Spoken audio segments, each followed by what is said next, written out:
Damian berhenti di pinggir jalan saat Fiona mengintip tempat pemberhentian itu di apotek.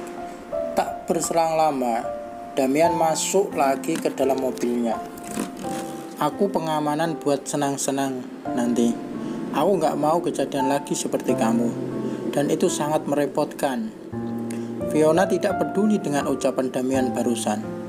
Setelah kamu gugurkan, mari hidup seperti biasanya. Jangan ada lagi cuek seperti sekarang ini.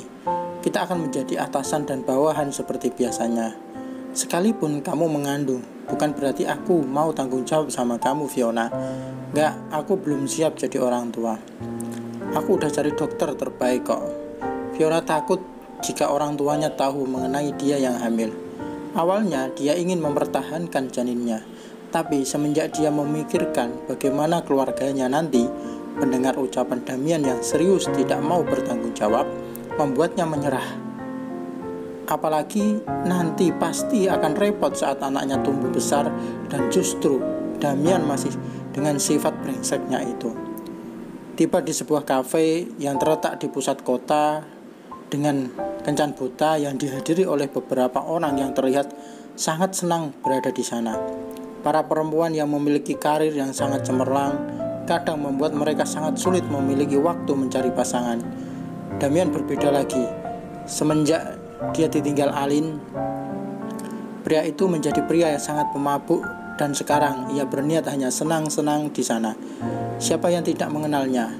Pria dengan karir cemerlang di usia yang masih sangat muda.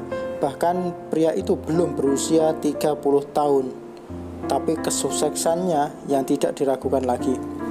Seorang wanita datang menghampirinya.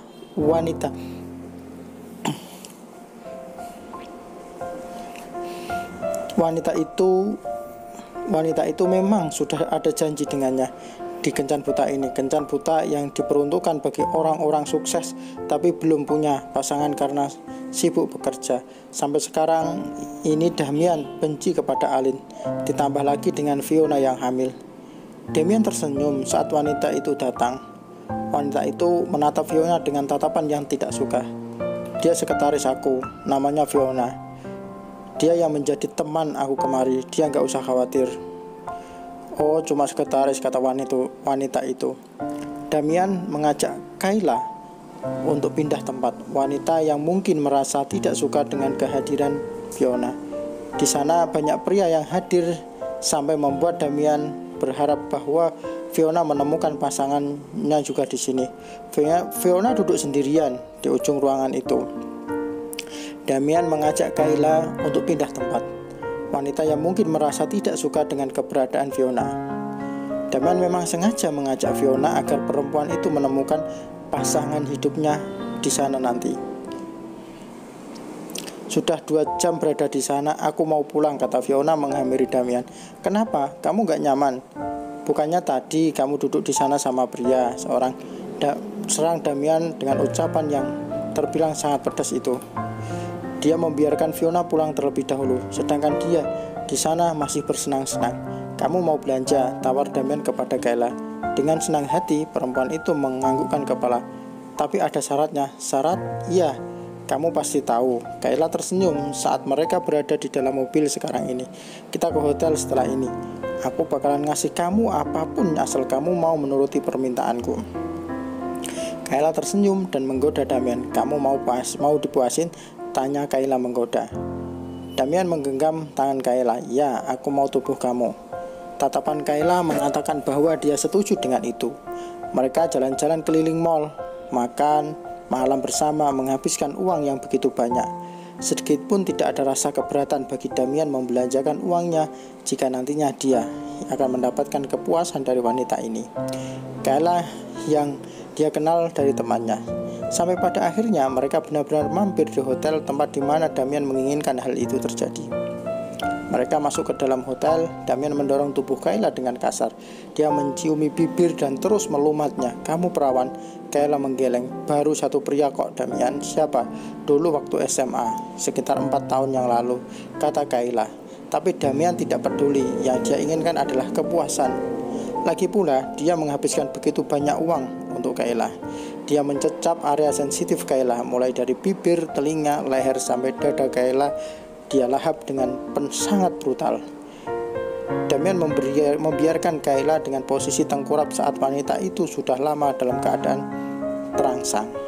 Damian mengambil pengamannya di saku celana saat Kayla mendesah tadi. Damian membalikkan tubuh Kayla dan memainkan tangannya di daerah kewanitaan Kayla sampai Kayla mendesah sangat hebat.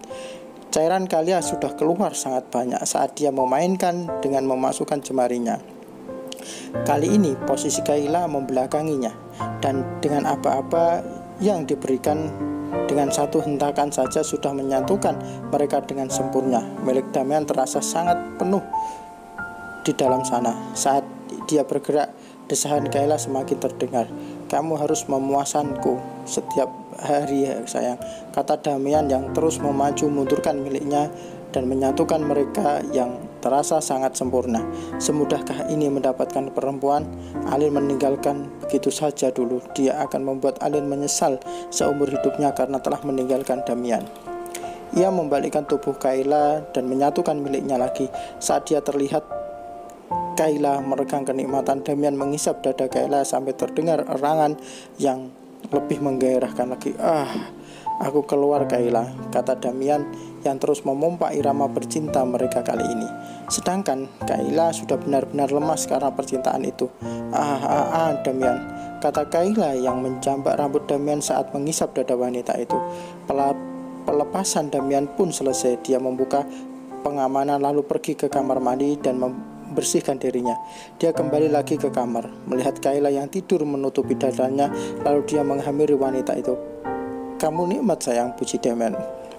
Kayla hanya tersenyum tipis. "Kalau kamu mau tiap hari," Damian tertawa. "Tentu saja, dan besok kita beli mobil agar kamu bisa cari aku dimanapun aku ingin menikmati tubuh." Kamu serius?" "Tentu saja, aku belikan kamu mobil seri terbaru, mau harga ratusan juta atau miliaran aku belikan.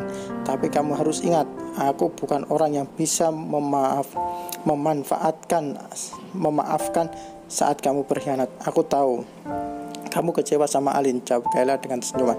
"Kamu kenal dia dari mana?" "Dia satu ruangan denganku, tapi Alin keluar negeri. Aku nolak karena aku tahu fotografernya sudah pernah tidur dengan Alin.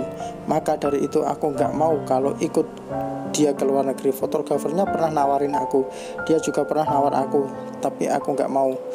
Damian menggertakkan giginya. "Alin pernah tidur dengan pria itu?"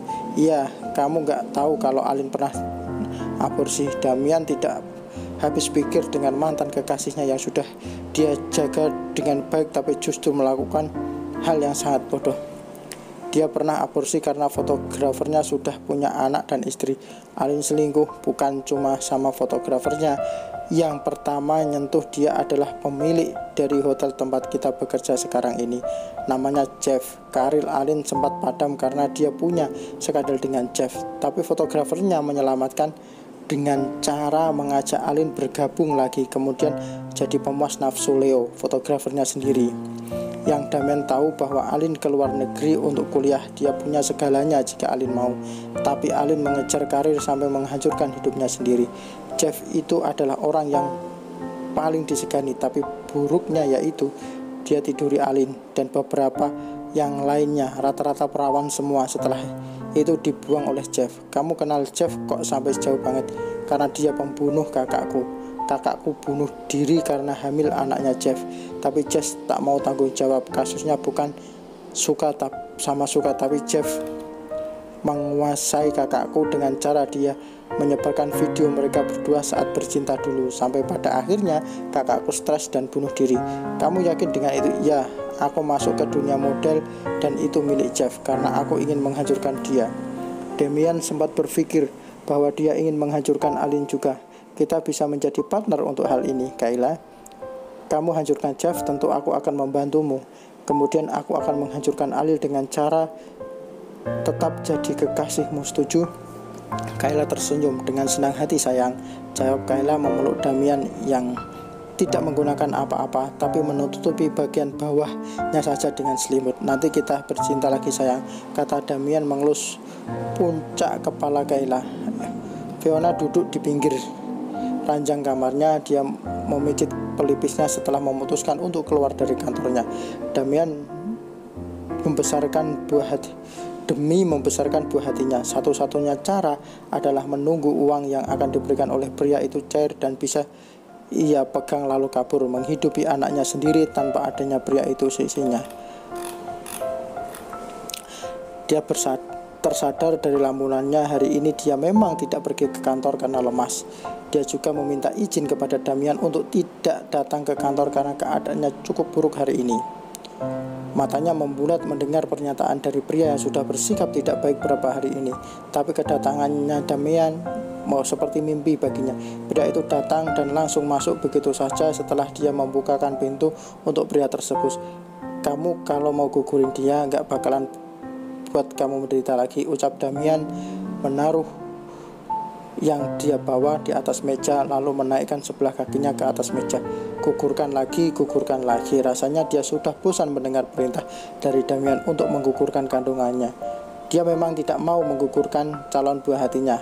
Keras kepala Fiona, tidak akan ada yang melawan. Mending keluar deh, perintah Fiona sambil menunjuk ke arah keluar.